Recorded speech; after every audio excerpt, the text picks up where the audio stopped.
Delhi blast ಉಗ್ರರ ಕೃತ್ಯವೆಂದ ಕೇಂದ್ರ ಸರ್ಕಾರ. ಸ್ಫೋಟಕ್ಕೆ 80 ಕೆಜಿ ಅಮೋನಿಯಂ ನೈಟ್ರೇಟ್ ಬಳಕೆ. ಡಿಸೆಂಬರ್ 6ರ ಸ್ಫೋಟ ಪ್ಲಾನ್ ಬದಲಿಸಿದ ಉಗ್ರ. ದೆಹಲಿಗೂ ಮುನ್ನ ಅಯೋಧ್ಯೆಯೇ ಉಗ್ರರ ಟಾರ್ಗೆಟ್. ರಾಮನೂರು ಕಾಶಿಯಲ್ಲಿ ಸ್ಲೀಪರ್ ಸೆಲ್, ಟರ್ಕಿಯಲ್ಲಿ ರೂಪಿಸಲಾಗಿತ್ತಂತೆ ಈ ಸಂಚು.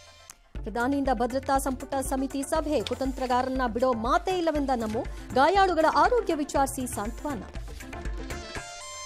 ಉಗ್ರರಿಗೆ ಕಾರ್ಯಸ್ಥಾನವಾಗಿದ್ದ ಅಲ್ ಫಲಾಹ್ ವಿಶ್ವವಿದ್ಯಾಲಯ ಕ್ಯಾಂಪಸ್ನಲ್ಲಿದ್ದ 13 ದಿನವಿದ್ದ doctor ಶಹೀನಾ car ಸ್ಫೋಟಕ್ಕೆ election ಹೋಲಿಸಿತು Congress.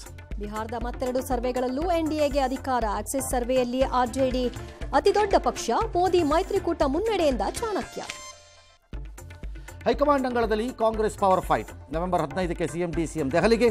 Siddaramaiah ಪರ ಜಮೀರ್ ಬೈರತಿ ಬ್ಯಾಟಿಂಗ್. ಜಾತಿಗಣತಿ ವರದಿ ಸ್ವೀಕಾರ ಬಳಿಕ ಜಾರಿ ಎಂದ ಸಿಎಂ. ಧರ್ಮಸ್ಥಳ ಕೇಸ್ನಲ್ಲಿ ಎಸ್ಐಟಿ ತನಿಖೆಗೆ ನೀಡಿದ್ದ ತಡೆ ತೆರವು. ಬುರ್ಡೆ ಗ್ಯಾಂಗ್ ಮತ್ತೆ ಬಂಧನ ಭೀತಿ.